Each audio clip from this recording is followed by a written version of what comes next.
Hello बच्चों। आज हम लोग कक्षा 8 की इतिहास है जो हमारा इतिहास और नागरिक जीवन जिसका पाठ नाम है, उसके चैप्टर 9 को हम लोग करते हैं। स्वाधीनता आंदोलन और स्वतंत्रता प्राप्ति एवं विभाजन, है ना। आपका चैप्टर का नाम है स्वाधीनता आंदोलन, स्वतंत्रता प्राप्ति एवं विभाजन।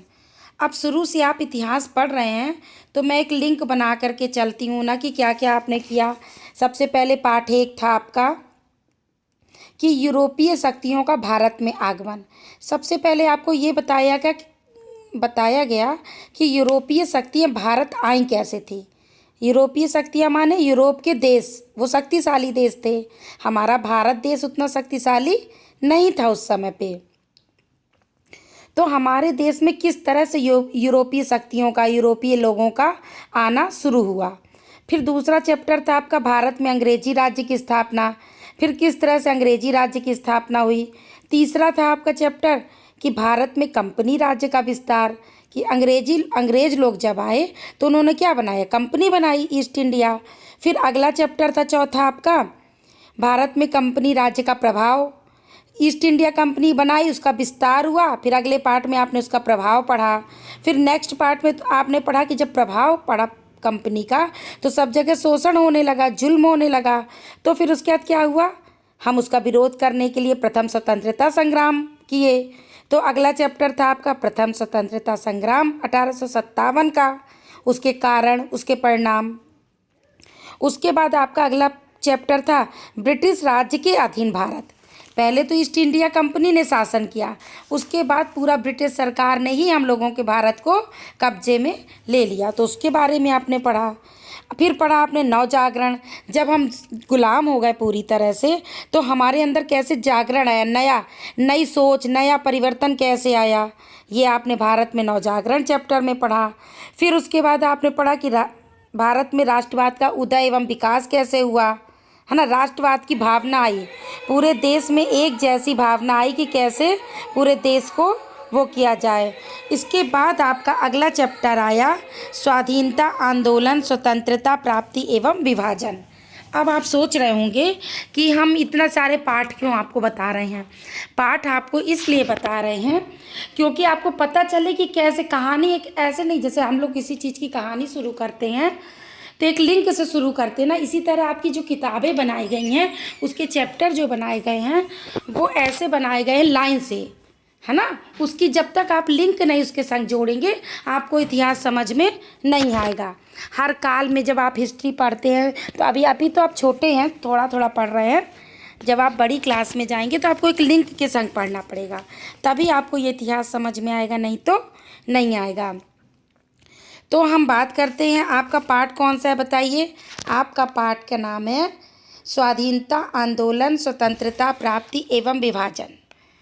तो जो 20वीं शताब्दी के प्रारंभ में भारतीय स्वाधीनता आंदोलन की दिशा और तरीकों में काफ़ी बदलाव आया। पहले जो आंदोलन होते थे और बाद में जो आंदोलन हुए हैं उनमें हमारे बहुत अंतर था।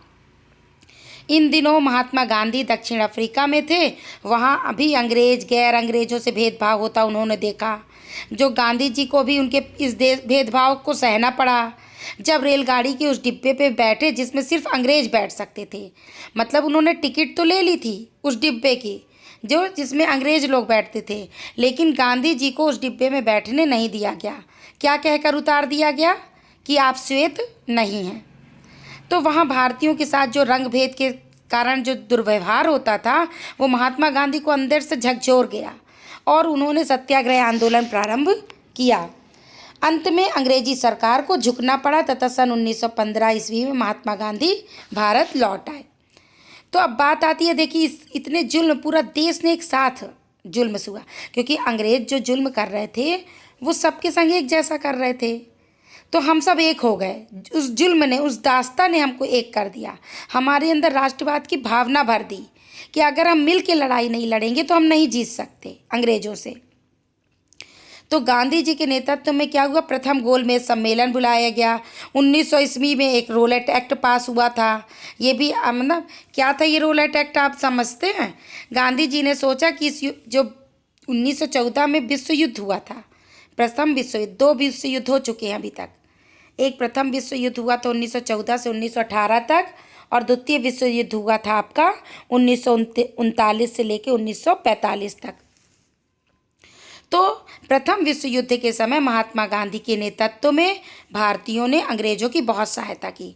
जब प्रथम विश्व युद्ध चल रहा था तो खुद महात्मा गांधी लोग भी नेतृत्व किए थे, और हमारे भारतीय लोगों ने अंग्रेजों की क्या की थी, बहुत मदद।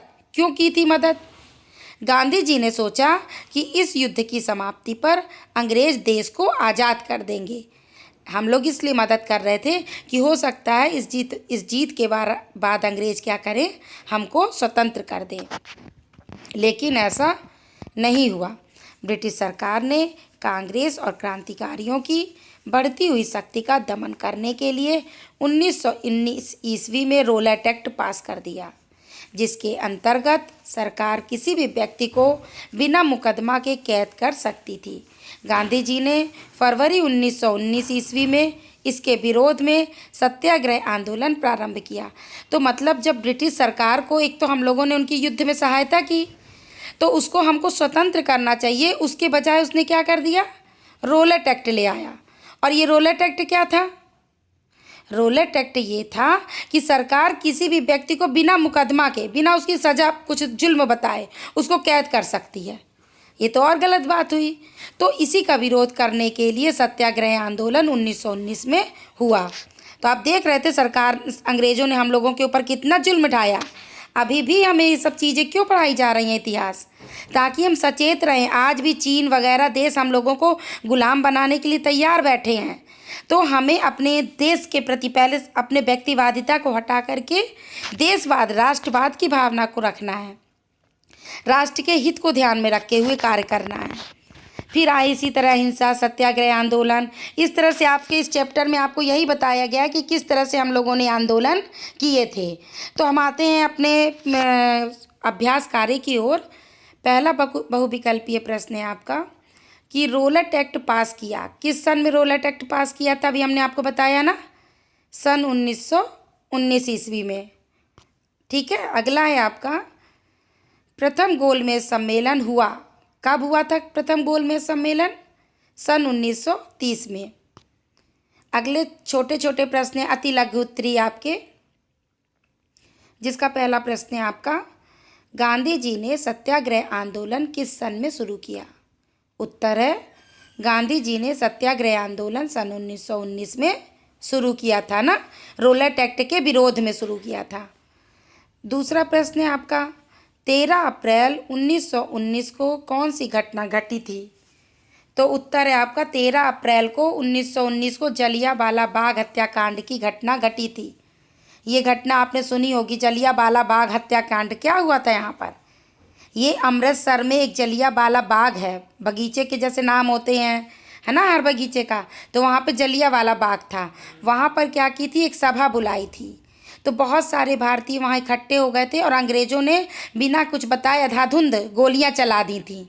हजारों करोड़ों लोग मर गए थे वहाँ पे। तो ये घटना थी 13 अप्रैल की। तो 13 अप्रैल 1919 को वही पूछ रहा है कि कौन सी घटना घटी थी। तो 13 उत्तर है आपका, 13 अप्रैल 1919 को जलियांवाला बाग हत्याकांड की घटना घटी थी, हत्या कर दी गई थी। अगला प्रश्न है आपका, 5 मार्च 1931 ईस्वी को सरकार और कांग्रेस में कौन सा समझौता हुआ? उत्तर है आपका 5 मार्च 1931 को ईस्वी को सरकार और कांग्रेस में एक समझौता हुआ, जिसे गांधी इरविन समझौता कहते हैं। अगला प्रश्न है आपका, दांडी यात्रा किसने और क्यों की थी? उत्तर है आपका दांडी यात्रा गांधी जी ने की थी। उन्होंने दांडी नामक स्थान पर नमक बनाया और ब्रिटिश सरकार के सामने एक बड़ी चुनौती खड़ी कर दी थी। दांडी यात्रा में क्या किया था उन्होंने? वो अपने जो उनका साबरमती आश्रम था, नमक का कानून तोड़ दिया, नमक नहीं बनाने देती थी अंग्रेज़ सरकार। तो उन्होंने साबरमती आश्रम से 30 दिन तक पैदल यात्रा की थी और दांडी पहुँचे थे और वहाँ पर नमक बनाया था। ठीक है। अगला प्रश्न है आपका, होम रूल लीग स्थापित करने का क्या उद्देश्य था? उत्तर है सन 1914 ईस्वी में लोकमान्य तिलक ने होम रूल लीग की स्थापना की थी। इसका उद्देश्य अंग्रेजी साम्राज्य के अधीन रहते हुए भारतीयों को अपनी शासन करने की स्वतंत्रता देना था। होम रूल लीग क्यों लाया गया? मतलब वो ये लाया गया कि हम आपके अधीन रहेंगे, अंग्रेजी शासन के अधीन रहेंगे, लेकिन हमको अपने शासन करने की स्वतंत्रता दीजिए, आप ही मुझे हम लोगों को स्वतंत्रता दीजिए। ये होम रूल लीग स्थापित करने का उद्देश्य था। तीसरा प्रश्न है आपका, रविंद्रनाथ टैगोर ने अपनी सर की उपाधि क्यों वापस कर दी? जलियांवाला बाग हत्याकांड के विरोध में रविंद्रनाथ टैगोर ने सर की उपाधि वापस कर दी। मतलब विरोध करना था तो उन्हें सर की उपाधि दी थी अंग्रेजों ने। तो जब इतना गंदा काम उन्होंने किया, कितने लोगों को बुला करके उनकी एक साथ हत्या कर दी, तो रविंद्रनाथ टैगोर ने विरोध करने के लिए कह दिया कि ये अपनी सर की उपाधि आप वापस ले लीजिए, मुझे नहीं चाहिए। दीर्घ उत्तरीय प्रश्न। पहला प्रश्न है आपका, असहयोग आंदोलन के बारे में लिखिए। उत्तर है, असहयोग आंदोलन प्रथम विश्व युद्ध समाप्त होने पर अंग्रेजों द्वारा अपना वायदा पूरा न किए जाने पर महात्मा गांधी ने 1920 ईस्वी में नया आंदोलन छेड़ा। उसे असहयोग आंदोलन का नाम दिया गया। इस आंदोलन का उद्देश्य विभिन्न क्षेत्रों में सरकार को सहयोग न देना था। गांधी जी ने इस आंदोलन को देश में अंग्रेजी शासन को ठप्प करने के उद्देश्य से चलाया था। इस आंदोलन के कार्यक्रम को प्रस्तुत करते हुए महात्मा गांधी ने कहा था, कांग्रेस के इस कार्यक्रम को लोग पूरा कर दें तो स्वराज्य एक ही वर्ष में पूरा हो जाएगा। अगर इसको मान लें, इस कार्यक्रम को चला दें तो हमें जल्दी ही स्वराज्य मिल जाएगा। असहयोग आंदोलन का कार्यक्रम। गांधी जी ने असहयोग आंदोलन का कार्यक्रम निम्न प्रकार प्रस्तुत किया था। क्या क्या किया था? पहला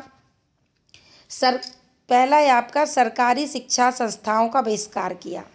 दूसरा, विधानमंडल की बैठकों का बहिष्कार किया। तीसरा, न्यायालयों का बहिष्कार किया। चौथा, विदेशी वस्तुओं को त्याग दिया जाए तथा स्वदेशी वस्तुएं अपनाई जाए। पाँचवा, सरकारी नौकरियां तथा उपाधियों का त्याग किया जाए। छठवां, देश में राष्ट्रीय शिक्षा संस्थान स्थापित किए जाएं। सातवां, जन जागरण के लिए सार्वजनिक सभाएं तथा जुलूसों की व्यवस्था की जाए।